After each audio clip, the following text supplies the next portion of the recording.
खुरुमजरी शरचंद्र शर्मा ने येंबिरिबो पुनमकपु impact news की मनुंग हुनदा तराम नोक्सरी ngasi मनुंग हुनदा खनगदोरि वाफम असी हुजिक लेरिबो ब्लॉकेट असी इहान हानबा याम थाजनरम बाहाइते सरकार की माइकैति किछु यूएनसी की लेरिबा मखोइगी यूएनसी की मियोइसिंग की वारी सारकांदा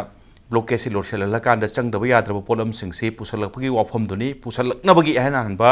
थाजबदुनी हुजिक ngasi मक्सी वारी साबसी माइ पाखिद्रे यानबो पुरकपो ngमखिद्रे अदुगा लाइबो वाफम दी माइ वारी सानबदा माइ पाक्त्रबनिना करम्बा पाम्बै सिनरकांदा नोंमदा तंगाइ फदना चंगदबा याद्रबा पोलम सिंगसी मणिपुरदा पुसलकदगे हाइबसिदने लोइनरन ngasi इम्पैक्ट न्यूज दा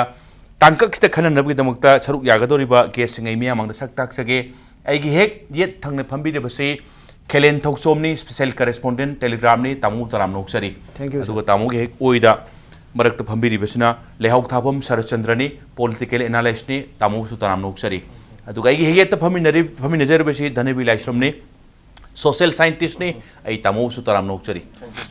इहानान वाफम से पॉलिटिकल गा हाइफेट याम चाउना लेनबा वारी ओइबनिना आई तामु शरचंद्रदा थमजनिंगबसे वारी सानबसे fail होइग्रे ngaranggi nahandi ngangnarap wafam se tripartite talk haibadi maikai ahumgi miyoina saruk yaba haibagi wari duni adu hojik phawda laiba report sing sidadi manipur sarkar gi maikai degi representative amata yaudabagi mong duni madudi joint secretary home na india gi maikai union gi haide center gi maikai degi represent tawraga unc gi maikai degi di magi masagi lejerba president gaidon kamai amadi magi loinaba team another taruk amagana sharuk yabani hoi masina wafam ama oina thamgraga chu tamo jiksi wari sabasi mai paktre mai paaba matungda wari sanaraga mai paaga nongmoda changdraba yadraba polam singse blockade loisallaga purakpagi wafam duni thajanaramba wafam se mai paktrabani na hujikse tamo kari upai sinabam thoi pusalakpham di thoi nongmoda changdraba yadraba polam singse kari upai paikhatlanengi tam hujiki posai pusilakpa economic blockade ki problem ama yam sang na nimit tara mangani plus ningon chakobagi mamangi dubai angadi helabani masdi sida still government na hoji pawa government labadi manipur government hoji pawa kari tawgrage habasi khangdana lakpasi da inong na government of india da manipur government na kari gumba si khara thaba chithi nungdi thaba kai gumba khara tawi haba pot khari tare madugi response oiramgadra koigi tripartite talk ama tawgani UNC hariba ngasagi NSN ga yam naknariba NSN IM ga yam naknariba hariba body siga adagi central government ki hongi official kharaga manipur government ki official siga ahum ji unagani na delhi da kaubase manipur government ki magi dagi amata yaudadna dim ani khaktamak hadi UNC ga aduga government of india gi mihut ka wari sanagi haibase mapung phaba tok ama haibudi oidre pura talk to tokite habdi nate manipur government yaudi habani adu masigi fail or success adugi wanatana party ma yaudana kaisu tawu yaroi atopa point amana manipur government na india government ta karigumba wafam khara haigre araga unc ga manipur government ka adagi central government ka ahumchi wari sarne na ta kauri base without the knowledge of manipur government ko masi tawu taragadi government of manipur gisu sorry government of india ki su asoibe layena logani maramdi manipur government ki acceptance am yawadong ba wari sagar gadi aduga manipur su nate delhi da kau bai base manipur da lairiba body ani su kari to delhi da kauri no ba si question arise tawi aduna sima to ai masi yam yaning da poi aduga yawom ju thokte heta kari no ba si khangdana kuchri da public ki lairiba koliba government ki su yawdana ai previous knowledge am yawdana hekta ꯑꯩꯈꯣꯏꯕꯨ ꯃꯥꯡꯍꯟꯒꯦꯅ ꯇꯥꯍꯟꯒꯦꯅ ꯇꯧꯔꯤꯕ ꯌꯥꯝꯅ ꯇꯝꯊꯤꯔꯕ ꯑꯗꯨꯒꯨꯝꯕ blockade ꯑꯃ ꯇꯧꯔꯤꯕ ꯁꯤꯒ ꯋꯥꯔꯤ ꯍꯦꯛꯇ ꯁꯥꯕꯁꯤ ꯍꯦꯛꯇ ꯌꯥꯕ ꯅꯠꯇꯦ ꯃꯣꯏ ꯍꯥꯏꯔꯒ ꯑꯃꯅ ꯄꯣꯠ ꯄꯨꯁꯤꯜꯂꯛꯄꯁꯤ ꯌꯥꯅꯤ ꯅꯠꯇ꯭ꯔꯒ ꯌꯥꯔꯣꯏ ꯍꯥꯏꯕꯁꯤꯗꯤ ꯍꯧꯖꯤꯛꯇꯤ ꯃꯥꯏꯀꯩ ꯂꯥꯏꯐ ꯂꯥꯏꯟ ꯑꯅꯤꯁꯤ ꯂꯩꯕꯒꯤ ꯃꯅꯨꯡꯗ इम्फाल दिमापुर की लंबी से मोइन थिंगसु सोम नाकंद जिरी लंबी पुरपगी हाँ भर्ती तौन पोट मैम जिरी लंबी पुरनबी सिले सोम चक्ब गाड़ी आंग मैम पोट लौनबी लाना इन एनी केस जिरी लंबी फजना अखोगी पोटी खर पुसलप याबगी थाजबी लेरे खनजे अदुनादी येंब ताई हेक्ट हैव हजार्टली हजिक तौदरीब वारी लादोसी सदर हिल्स की वाफम जिरी की वाफम डिस्ट्रिक्ट पीबे वाफम हौरकदोनी सोदना करी ब्लॉकेट नो लाप सोम नाकंदना ꯑꯩꯈꯣꯏ ꯏꯀꯣꯅꯣꯃꯤꯛ ꯕ꯭ꯂꯣꯀꯦꯠꯀꯤ ꯄꯣꯠꯇꯨꯒ ꯑꯅꯤꯅꯦꯕ ꯋꯥꯔꯤ ꯁꯥꯟꯅꯗꯣꯏꯁꯦ ꯃꯗ ꯁꯦꯟꯇ꯭ꯔꯦꯜ ꯒꯣꯔꯃꯦꯟꯅ ꯍꯥꯏꯔꯛꯀꯗꯧꯔꯤꯁꯤ ꯅꯥꯒꯥꯁꯤꯡꯒꯤ ꯄꯥꯝꯃꯤꯕ ꯄꯣꯠ ꯑꯗꯣ ꯃꯗꯨ ꯅꯈꯣꯏ ꯈꯟꯗꯧ ꯁꯣꯏ ꯍꯥꯏꯔꯛꯀꯅꯦꯕ ꯑꯗꯣ ꯃꯗꯩꯗ ꯈꯟꯗꯗꯅ ꯂꯩꯔꯒꯗꯤ ꯑꯩꯈꯣꯏ ꯀꯩꯗꯧꯗꯣꯔꯤꯕ ꯑꯗꯨꯒ ꯍꯦꯛꯇ ꯃꯅꯤꯄꯨꯔ ꯒꯣꯔꯃꯦꯟꯒꯤ ꯑꯣꯏꯕ ꯑꯩꯈꯣꯏ ꯁ꯭ꯇꯦꯠꯀꯤ ꯑꯣꯏꯕ ꯑꯩꯈꯣꯏꯒꯤ ꯋꯥꯐꯝꯗ ꯁꯦꯟꯇ꯭ꯔꯦꯜ ꯒꯣꯔꯃꯦꯟꯅ ꯌꯥꯝ ꯍꯦꯟꯅ ꯈꯨꯠ ꯊꯤꯡꯖꯤꯟꯕꯁꯨ ꯆꯨꯝꯗꯦ ꯍꯥꯏꯕꯁꯤꯃ ꯑꯩ ꯑꯗꯨꯃꯥꯏꯅ ꯍꯥꯏꯖꯅꯤꯡꯉꯤ Thank you, Tamo. Tamo da ni bisai laksaningse maruina blockade se mamang da su handak aham da nate mamang da su numit humdrani blockade tawwa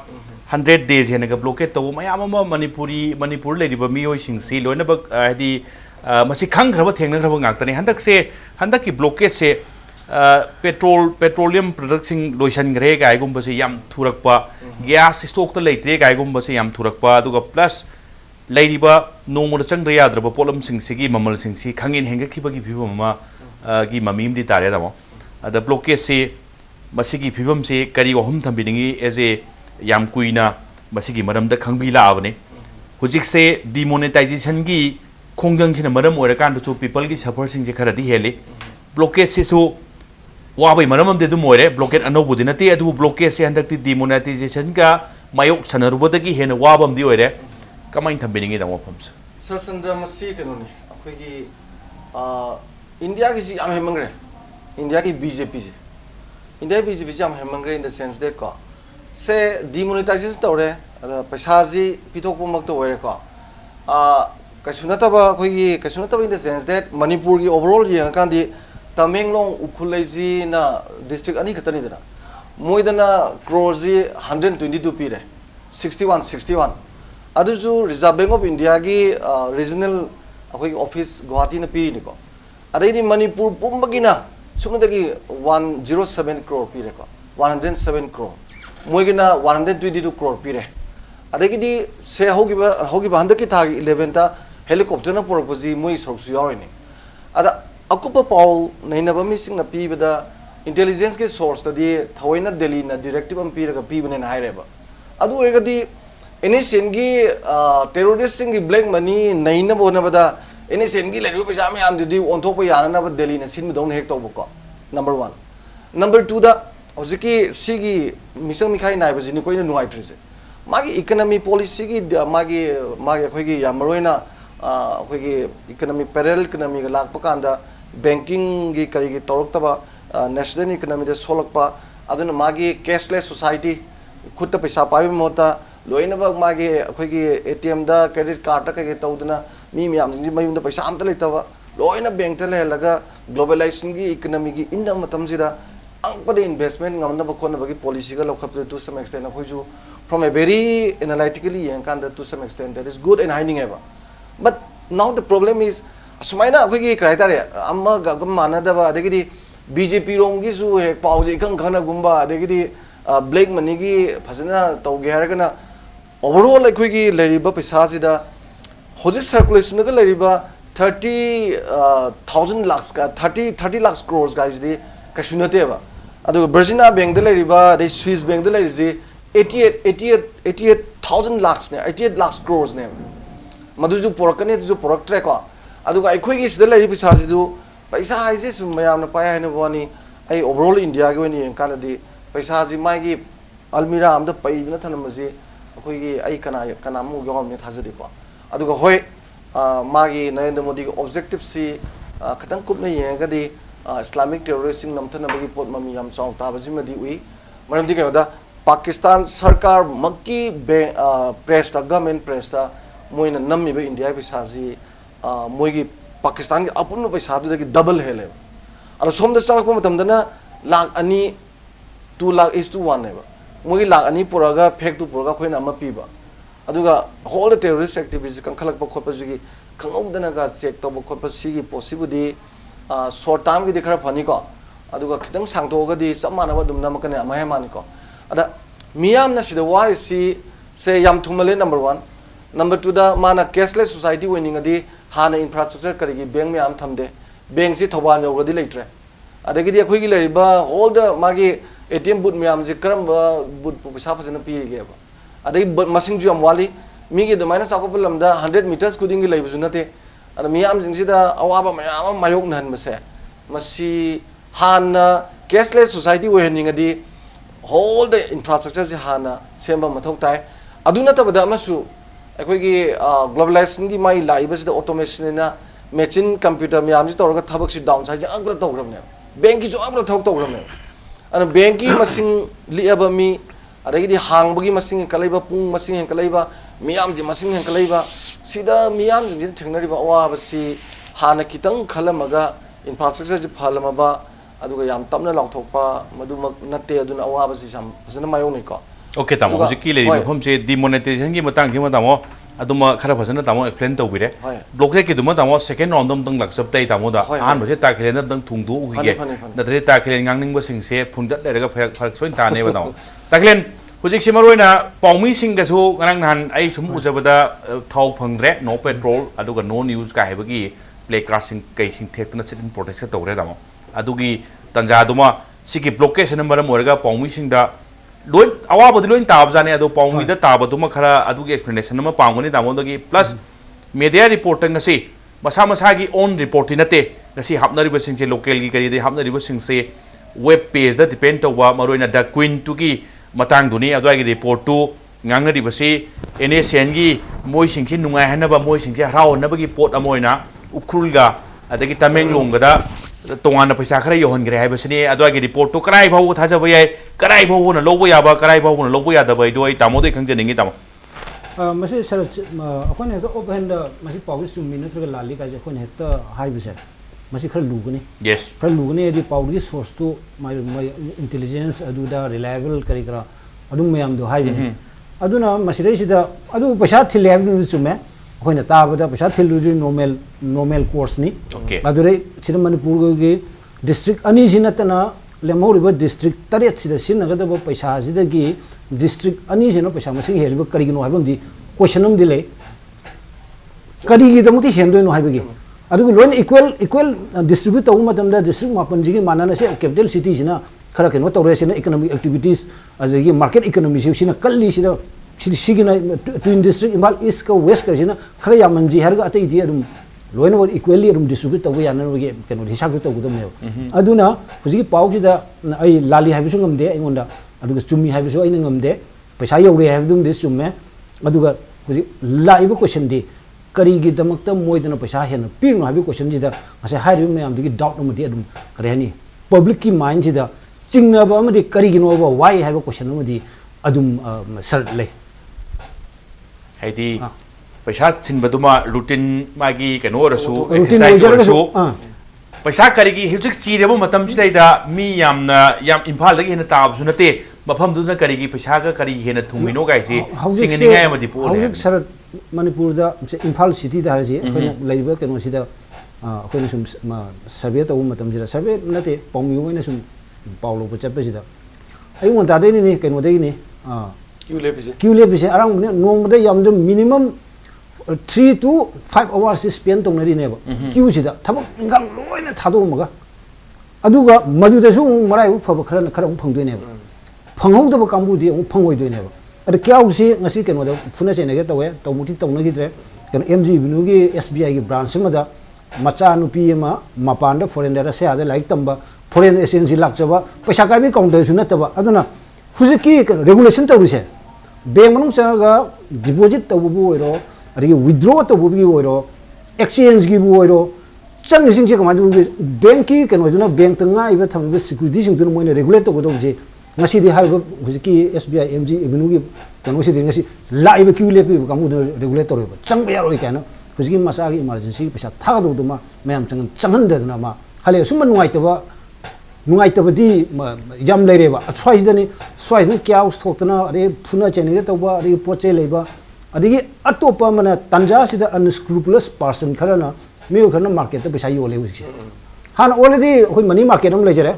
apik pa khoi social khoi ge kenu ge religious over ritual ge lupa tara chapi kai bi gi kaino to bi tangai phada bi adung le aduna ta bi da nupi ke tel ohum jira sanga bek ta pesa ji por ga sam chapi ne yang khai chapi ne kun chapi ne tara chapi ne por ga nda lising ama se ma lising ama se chani pan di ole oire ba film si sa ba se am maike ama natra ga maike madi pangok da longna re ai badi apa badi o hendre control to tre have ni damo thank you damo tamo le hok thabum sara chandra swai de laksan ning ba se maroina wari chanaraga UNC gi demand UNC gi chathari ba blockade si loisan ba ngamne se karai wok thajabi aduga maroi na manipur sarkar se wari chanani haiba gi ingit amde mo already hana pi gre invitation sarkar center ki site ki invitation pire ipirek ti haiba sikara chamam nari ngasi gi wari sabadadi manipur sarkar gi maikai te gi kanam te yaugre lai wo phum di mapung oina wari chanaraga loisan ne se tamo thajabi bra thajadabra sini manipur government sina yamna ko gi timid oraba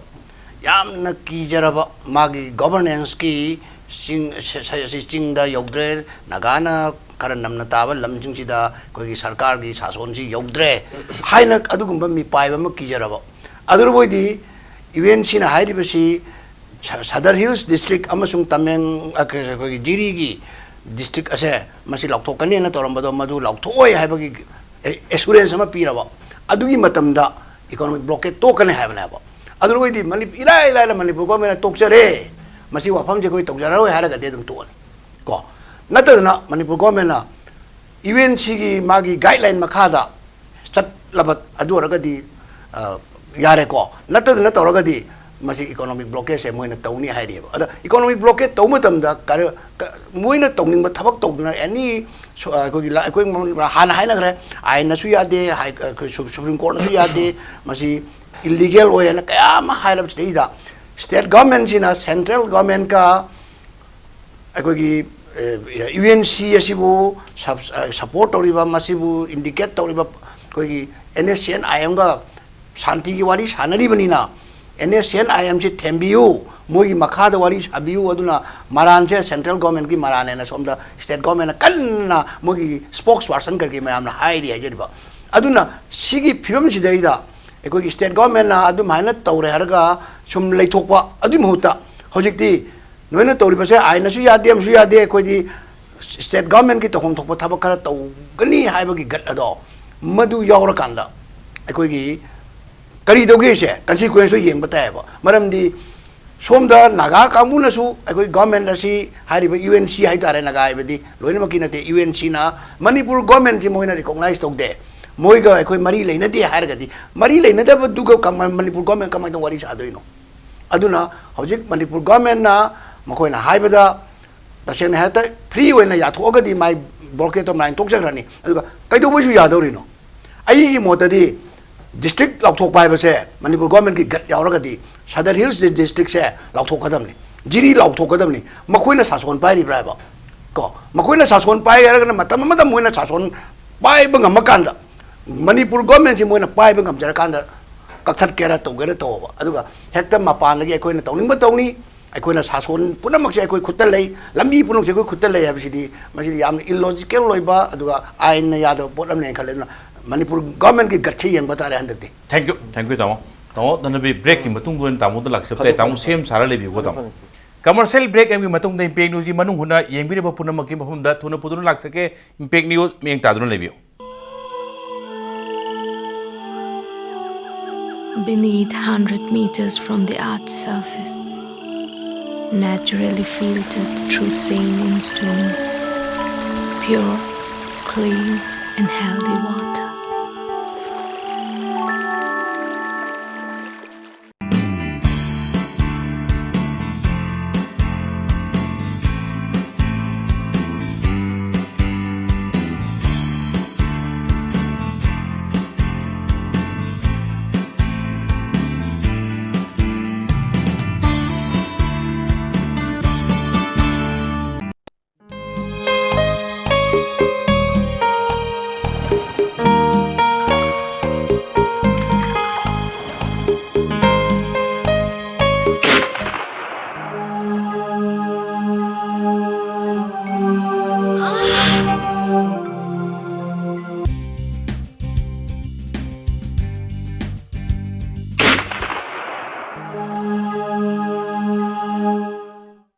Ozal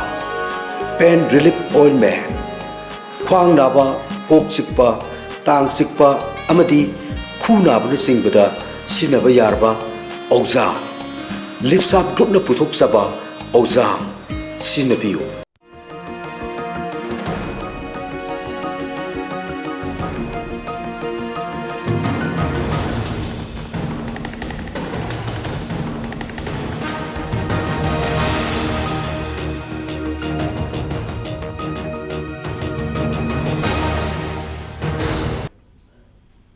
break की मतुंगा येमगिरि बुपुन मकपु अमुक हन तराम नोकचरी तमो Dhanbe हुजिकसे UNC की demand हायरगदी district demand ची जिरी की ओरो सदर हिल्स की ओरो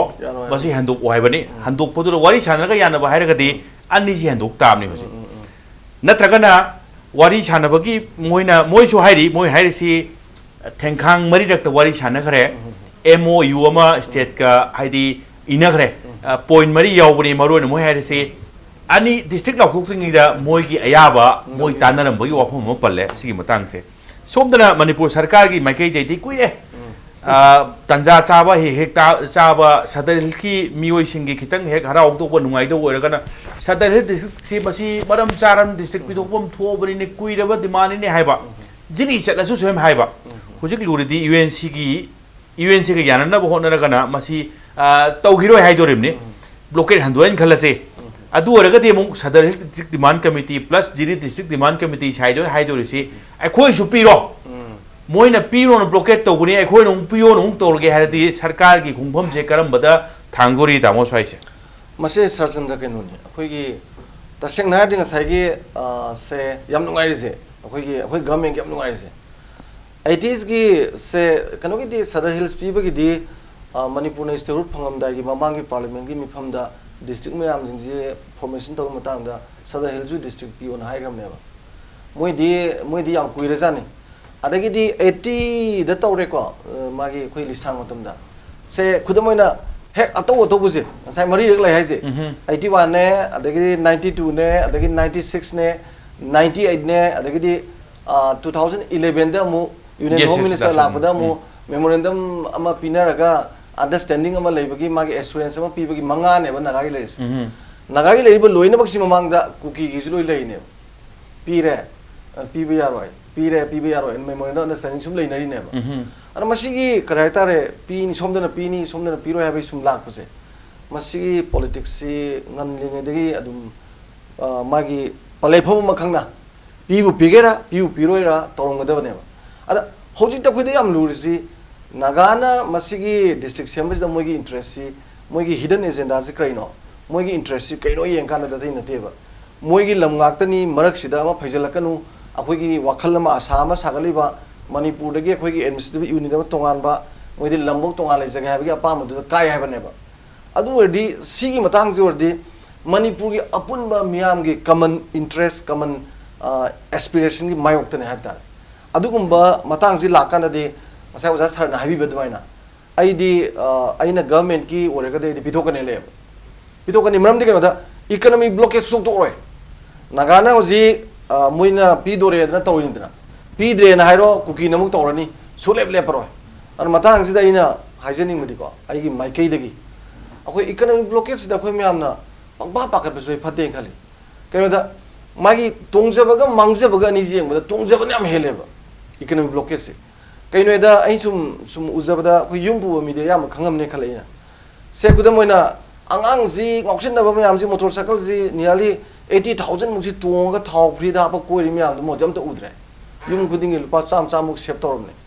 अनिसुबदा मपानदगी पोरकपा nga anu kari kari si laktadana imai bill jingsin mai mai gi kero lekai gi pukhi dagi farm dagi porakpa nga na hoji yonjaraga sengau chonjaba ji phajana phare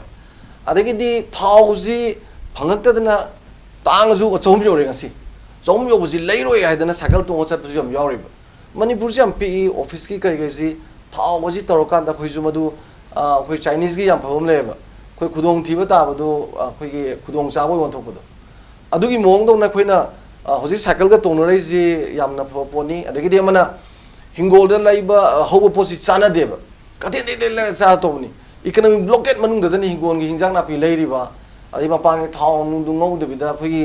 nga ayaiba थागा समथोंग थोंगदना तौरगा हक्सांग जु फबा याम नुंगाइबा पोरमने खलेदि औन आइदि economy से Cuba की America 1965 ता economy sanction तौदो हजिबुक तौरिब अद Cuba नंगसी heart transplant तौबा हार्ट सर्जरी तौबा फ्री दे तौरिब अमेरिका दगी याम हेना इन एवरी ईयर की बुलेटिन जिदा अमेरिका ना सी फरे है मोइने हेली न उलिसे आईडी सीजु अमने खली अदुना अई खनजबदा से मपान के तिलो लाक्त्रबा मपान के आलू लाक्त्रबा अखोइ सिदा फंगबा अखोइ स्कॉच दसबुसा दुम चाना रेदन होजे दुम अखोइसु खरा Meena kalag pin na masi blockade tor mo yam wai moi queue leng ani moi me makok da makura pa chile ni ga na khalaga nok phe tor ga tori bai kan blockade se akhoi na sun nok phe tor theng na bam change khale okay tamo thank you id kanem blockade se wa budi ta seng wa budi wa jani ado wara kan da khange duni wara kan da thabak se hana paikhalam daba hana torom daba thabak sing hana yam hab torom ba sing masing handarak pa kharam khaidi samhoya karai da noma training kana bai training am di oile hamni da on tak puris da thank you taklen swai da laksaning base maroina blockade si yam kuina sinara ba tulamane masi any organization ama obia UNC kaktana te blockade sin nagip se mamang da so topa organization sing blockade adum adi blockade sin nagip le lai bo pham di sarkar na blockade se nga ki sum yana na ba silaga lotion ki baduna aseng ba haibati solution oidoribra natragana issue du phajana khanga kanda tangai phadana blockade lakera any lakera thengna gadopni haibai phim dra thengna badana phadoribra kari session kari wafam thambininge sir lam ani da khoni yengbe ani thong yengbe amana lai problem je solve tongno ama ari problem lai gi manung da miam de peniki thokpa chamam na bo thokpa kari hayeng sana bo phangoidra haibi aki belai ba su mayam se aham number 1 sima saka sin ko hom sang jiri de keno thare pot buna ba thare wela na god government is to gudum se chief minister no hujiti matam public statement pbr ne all india do boy gera ari impact to gera stb do gera government sigi measure je khoi lawri masi wabi gano na asida thongning draga so at least statement no thoga khoi government sigi measure je lawri public wabi gano mi pai nabi gano ari poche maman hen lawbi gano aduga hen su loksal ga yum de store to thambi gano kai je haibu matam oire masana to hai ga dongni masi hai damne public ta uncertainty yum le na kari thokada ga du khang no project ji kari khoirang khosang ru ji henkal le si apo phol le roi ba sawning ma matam da blockade to no somewhere krai no ke no ju ta bu sina ke no spark masam na so measure ke no ba configuration no thopi ya possibilities le si ma taw dre nuai ta budi ngarang ji children day gi program ma da congress bhavan da to da permission na chief minister da hangba matam da ma kai man tu min sakhi at least every my tanjam ne public ta government na public ta reassure tong ne bi ma tanjam mo da permission pi ne habi yu habi ne government ka thorang to ri habi no hai de akoi son da puni bu har ju ari ge puroi bu har ju ari mo na argument to we plan government plan ji hai tu ur ga ma du ge phatte ba ke no lak ne kari plan no phatte lak tu je we jiribam da pu ne na lak tu ji mo ne jiribam da kanjel lak ni si ne adu re son chatri du di kano to ga free thar kan son chatki habi du di son nam cancel kan ni habi no ni wa du di government gi si sasan ji kai no habi ne to gu du se sar chumi khana ga jam ni ari huziki sai da tripartite flock ina khabar da di yang ne ko adu hujik manpu government ji representative yaw di hai center na home ministry na manpu government invite to brai sim jo khoi gyam ta dri khang dri tasing na har ga adu ga hoi kano na bu di habi ri अखोई मनपू government से अखोई कनोनी political गे ताई अमते letter नि saver तंग नि ककनरम नि का हा ना अना ममना मोइन हाइबो ने अदुगा हुजिकी वारी सानरगा तो बासी दे सेंटर तो तो मोइ दे सेंटर रे रोल केम लेते सिदा वारी सानर फैसिलिटी तो पोर्ट ने मने सेंटर ने कइन ता हाबि यारो सिदा डिस्ट्रिक्ट सेमु हाबि यारो सेमु ना हाबि यारो सेंटर के दे जस्ट प्रॉब्लम लेरम दिना कमाय सॉल्व तो दे अनि सु उनबा यादे बनि सु वारी सानर के सिनबो रंग ने बा अदु वो सेदा अमुक सु स्टिल अमुक सु मनपू गवर्नमेंट इनवाइट तो राइस सिम मनपू गवर्नमेंट मसी मियाम क्लैरिफाई तो गदमनी अदुगा तवरगना चत्रि न करिगिनो सिम क्लैरिफाई तो गदमनी अर सिमा अरि ngasa aham bagi number 1 da sina immediate keno duni long term keno da community yang ga khoi lengak to biyaro administrative convenience leba ngak pada nungai bagi yang to gudamne sadar hills se senapati de chinge a ken bol leiri asirgi akhoi waterfall leba saduchiru waterfall sabe hills ni this is what headquarter ne keno de lei thokre senapati de leire adu di moi kamai tong ni adu tim adi sugumba adi aman atom ne jiriba imphal scheme makha de leiri ni adi imphal scheme ma ge this headquarter ne ta ka lei matam de lak adi kamai tong de kamai tong de adu sina administrative community with a farm stand political will amagal wena na government chummi na khan bado ta thok kadam ni खुदिमक्ता हुजिक लाइनेबा करै हानि फोरन against Laiba district same गे हाबे सिदा यानिंग देबु कांबु अदिगे same हारबु कांबु मोय opinion canoe ताथोकदम opinion तार मतुंग सिना this is the right decision, this is the right step, will do it in the Togodo Pone. And for once all must problem, this solve Togodo. This is the problem, the Sahilsi Wajano, Jirba in the camp, who's a Jirba, the Zukan, not only me. I see my second Jim, the section be on the demand like me. I do not Tarang Haki, and another Matam Lane and about a demand that we come to so we consider that we have. I think Madu Janin the Bakamu so we turn to me and my handbag. And is there. Kan walau tu aku fian sitar hai betul, maya ada tu betul. Amar junat taba, madu na problem di kemai tu aku, machine problem sih है ना, issue sih है ना, complicate orang tu na, aku masalah ni mereka ta, kerana ni aku lari ba, nusin ada ba, dari trust deficit lari ba, maya pun maksud machine है ना, paktok caktor kan ni, aduh na, government ni cuma have decision doa, one for all version na ba, madu tahu dah ni madu thol putih, government ni cakap tay hai jadi. Thank you tamu. Batang kita tamu sarasandrai laksan yang bersama orang hujik se, saya happy ke betul ni, madu di सरकार की सब चावल decision नमदी लेबम थोई लोबम थोई है बदनी ngang की चट पतु नदी यार रोई है बनी लाइव वाफम से अदुगा करी कुंभ कांड स्वाइद सुम मयाम फाव से इवन ngarang नाना कोई स्टेट खाना नहीं ना बगी दा कांग्रेस स्पोक्स पर्सन सिंह कैसिंग लाख पर सो सेंटर गवर्नमेंट सो मसी इंटरवेन तो होनी का है बगी वाफम में बराबर पोंदोपा ममी तावा है बदी स्टेट खक्ता ने हैंडल तो बुदा हाइट्रेन हाइब्रेन नत्रगना मतिक चाजद्री है बगी कनोमती फोंदोको माले स्वाइदा इन तामो इन खंजनिंग से स्वाइ सिचुएशन सिदा सेंटर की इंटरवेंशन से हेता तोक्सन में याबजाला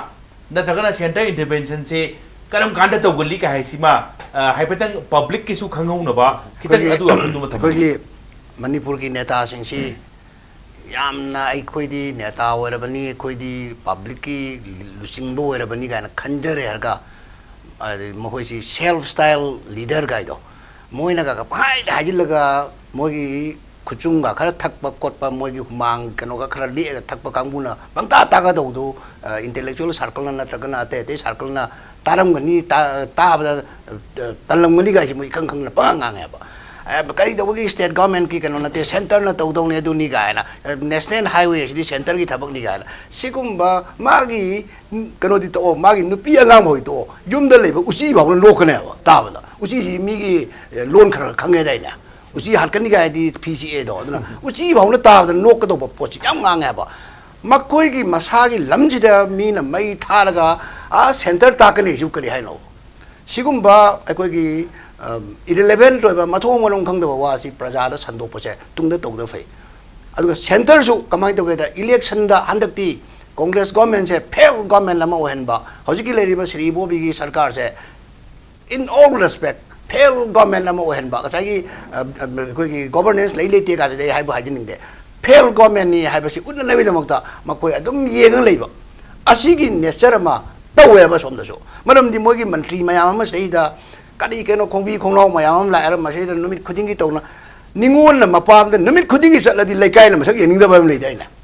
तोइना लाकप निंगोन द थोंग येंगदे याम तांग लाकप निंगोन चाकौ द लाक जबदने मयाम लेकाय येंगे स्वाइ तौना सेंट्रल मिनिस्टर ने लाइबे सिंगदुना थो थो पाइ द हाजिन बा खोटपा आ खोइ तौनी येंगनी गायना अद स्वाइ लेरी बा कांगु सिंगना सोबा मद पेंजर दनगा नोक्सर दनगा स्वाइ दा कोइगी तौबसे अखोइ मिट नारे हाजरिबा अदुना सिगुम मैम से तवे मुहूर्त इसेंग सेंगना जिनी मणिपुर गवर्नमेंट की इबो भी सरकार से होई तगोदौदी माय डिसीजन म लो मोगी वा सेंट्रल गवर्नमेंट की वा अदगी नागा की अदु यूएनसी की वा तो हाइरिबा डिस्ट्रिक्ट अनि से पीगेरा पीरोइरा क्लियर कट पीररो हरगल सेंगना था हाइरो तोक्सिन नगनो वोट नंगनबा वोट की कोई नोटिस थोप मतम नंगनबा खजक तोंग लेदि या चुम देबा मयक सेंगन यस और नो तसेंगना मोइना डिस्ट्रिक्ट पीबा मतम द प्रजाना फुल सपोर्ट तोरकदो मयाम ले सोम द एनी का कॉन्सिक्वेंस दो फेस होना तारे मरम दी मोइना तौनिंग तो एनी टाइम द सोम मसे लंबी खरा थट लेरगा दुम मीगी मचा नुपी ताकौ गनी हाइबो द लंबी थट तौका कौ यारो हेबी थाकि ला कांदा सुम येंग लेगदो अदुदी गवर्नमेंट तो पाइबा हैत्रगना सरेंडर तोबिरो अखोइ गमद्रेरा सेंट्रल गवर्नमेंट हाइबिरो सोम दसु आई सासोन पारी ने स्वाइ आंगां खरा लिसे कलगा खोलगा दैदी अदलो लाक बांगां खरा स्वाइ पंफु द फुरगा सोम दन थौना फरिएबा अदुगा सोम दन तुमिन ने येंग लेरि कमाइ तौदोइनो मोगी लेरिबा सिक्युरिटी मयाम अम लौरिबा खोलिबा तकी हेन हेन लौनो होनब लेरि हकाम चलगा सोम तोर पेंशन फंगाइ दिब्रा बा अदुना गट अम योबताइ ꯄꯤꯒꯦꯔꯒꯅ ꯄꯤꯔꯣ ꯍꯥꯏꯔꯒꯅ ꯑꯃꯨꯛ ꯁꯦꯡꯅ ꯍꯥꯏꯕꯤꯔꯣ ꯑꯗꯨꯒ ꯅꯥꯒꯥꯅꯁꯨ ꯕꯣꯏꯀꯣꯠ ꯀꯨꯀꯤꯅꯁꯨ ꯕꯣꯏꯀꯣꯠ ꯇꯧꯔꯒ ꯀꯔꯝꯍꯥꯏꯅ ꯇꯧ ꯍꯤꯡꯗꯣꯔꯤꯕ ꯁꯔꯀꯥꯔꯅꯣꯕ ꯁꯔꯀꯥꯔꯁꯦ ꯍꯤꯡꯒꯦꯅ ꯈꯜꯂꯒꯗꯤ ꯁꯥꯏꯠ ꯑꯅꯤ ꯃꯔꯛꯇ ꯑꯃ ꯑꯆꯨꯝꯕ ꯑꯃ ꯂꯦꯞꯄ ꯇꯥꯏꯅ ꯑꯩ ꯈꯟꯖꯩ Okay, tama. Sir, sida ayu supplement to supplement. hoye discussion amada Congress ki spokesperson amana Right. Chief Minister na Prime Minister ga wari sanare kana no haire aduga interlocutor RN Rabi de jo blockage lokthok pinana ba mateng pambi on haire UNC na to ni NSN IM na to na de kadui interlocutor da haidoi no UNC si manpu government NSN IM ne ubra ba adu manung da mari leina ba khona ba mayam ngang na budu moina kanu ne no moina uru ga thabuk to ba ya bra RN Rabi the Kadu Haiduino. Center the Hoi Prime Minister Manipur problem some later, at state government see a sort of honori. Can have it just can federal structure to inform the rich to manage to Kalajeva. Yes. RN Rabi Matin Kadu when RN Rabi the Queen SOS some Kadu on the Taduino. Masia was a Bapta Jadi Haitan. Haiti ngasai interlocutor ki tam do ngasai ini senga sanaba wari ini sengi ki matang dugi wani UNC ke wari sanaba ki pot tadi adwai pot pusalak podo yam chamam na bam pui kita bab tadi hai man program yang je thawung je hai tare batu pusan bam ju thokte bab ta da wari sonte pusan bam thokte ai du ni na sam sam na kan da tamu lo salak pusai tamu than ri da takilen su ha pet thamning mo phong ga thamakre maroi na hujik se mingdi pandabida aduga center da sarkar pai hai tare hujikse maroina blockade ki budunate blockade ka hujikti demonetization ga punna tabista ekhoi tadi khar di phakti tare da khar ware misam praja sing che khar hena ware ate atopa sing wa badagi swai da press conference ka pangthoga ekhoi ki hospital sing da private hospital ga lo yore ma have se hana gi chamga chapi lising chapi no se tang kumari bom ki sana ga damni mo se logu damni log tradi ekhoi check tongni ga hai se yam makhu puna ngange ada mai na RBI ki gangu ngasi chacharui moi hai se pharmacy hai du su akhoi ki government hospital sing nagaran to wa moi ki adwai da haidi manung da campus manung da ran to bu sing du gi adwai da accept to bamdi to bagi potile aduga any of the pharmacy private run sing kai sing da panglok bagi instruction chu leite aduga to chu to ngati hai man hai du su ma hai bu khar chumol lerang mani ada haijaning ei di yamna authority su natana yamna authoritarian sabagi phibam mama he yamna chamam naraba yamna langtak naraba tanja the he thu pusi kari wahum thambini ta mo lo selak pusta lo selak pusi da thamning busi ko miyam budi ware maram di keno da economic blockade ka degidi demonetization ka sai thing si phajana phange ko hoi miyam wa busi yamna lapthok pada di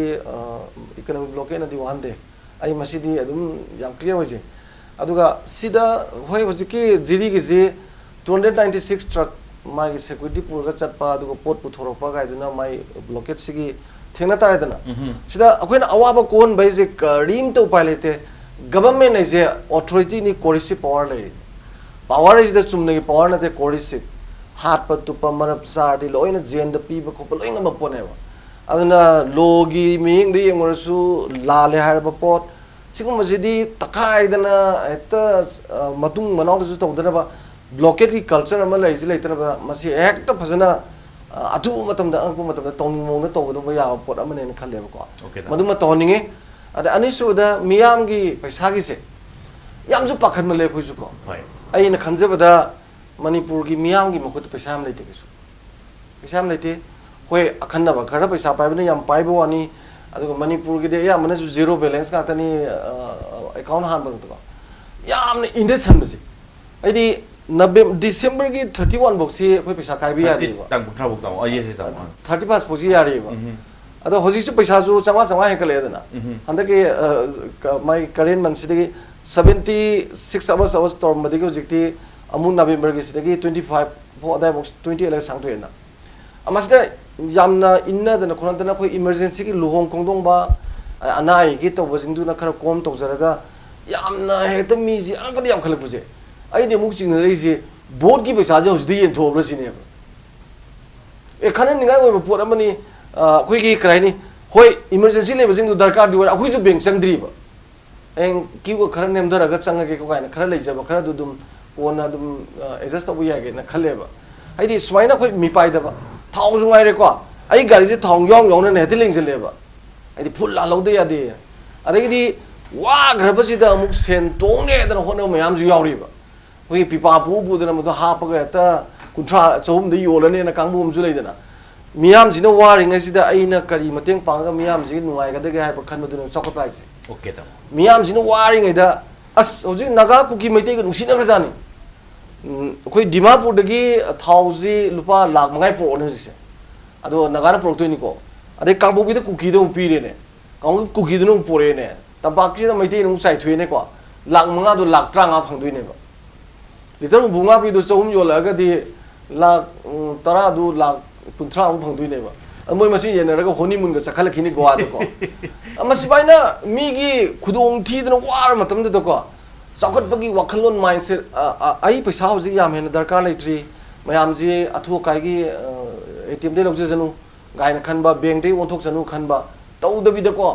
ꯄꯛꯏꯟꯗ ꯏꯟꯅꯕꯁꯦ ꯑꯗꯨꯅ ꯑꯣꯖꯥꯁꯤꯗ ꯑꯩꯈꯣꯏꯒꯤ ꯀꯩꯅꯣꯁꯤꯗ ꯑꯩꯈꯣꯏꯒꯤ ꯋꯥꯈꯜꯂꯣꯟꯁꯤꯗ ꯑꯩꯈꯣꯏꯗ ꯆꯨꯝꯗꯕ ꯑꯃ ꯌꯥꯎꯔꯤꯕ ꯆꯨꯝꯗ꯭ꯔꯤꯁꯤ ꯀꯃꯥꯏꯅ ꯇꯧꯒꯦꯗ blockade ꯇꯧꯔꯅꯤ ꯍꯥꯏꯔꯗꯤ ꯆꯥꯅꯅꯕ ꯑꯩ ꯆꯦꯡꯒꯤ ꯀꯃꯥꯏꯅ ꯇꯧꯅꯤ ꯑꯂꯨꯒꯤ ꯊꯥꯎꯒꯤ ꯀꯃꯥꯏꯅ ꯇꯧꯅꯤ ꯋꯥꯠꯂꯣꯏꯕ ꯊꯥꯎ ꯐꯪꯉꯔꯣꯏ ꯊꯥꯎꯗ ꯅꯣꯡꯉꯥꯜꯂꯛꯄꯗ ꯀ꯭ꯌꯨ ꯂꯪꯁꯤꯟꯕꯅꯦꯕ ꯇꯧꯔꯤꯁꯦ ꯊꯥꯎ ꯉꯧꯗꯁꯨ ꯊꯣꯡ ꯌꯥꯕꯗꯣ ꯁꯤꯅꯦꯕ ꯁꯤ खितंग सिदनेबा मयाम जाम नुंगाइरिसे ओके तब कारबा वाला जु नुंगाइनी अदगी ब्लॉकेट तोर मी नुंगाइनी अदगी याम नुंगाइ मोय स्पेले नुंगाइरेना आइदी मसी प्रजा जिंगने याम पेनिकी बैंक तक पचंग चंगजनबा अदम तपना तपना तौबा याबर खली मरमदी मतम लेरिबा थाम खाइ लेरि we have got 1.5 months याम मी पेनिंगा होती याम ताबे मथोक तादि हैबनि तामो थैंक यू तामो ताखेलेन ngasi impact news la piba khana ne ba yawi ba du pung phar bi da tamo ai amuna tamo thaga chali tamo thank you tamo le hok thapom sar chandra thamba yaw hom chung thambi gre aduga aikhoi tawudi aikhoina hek aikhoina khara angang ori ban ha ori mina tamo sarkar ga chei basidi khara nungai te tamo in chere khara hani na chei sai jabadi na te chum hai bani ai achumba seng bugang bro tamo ai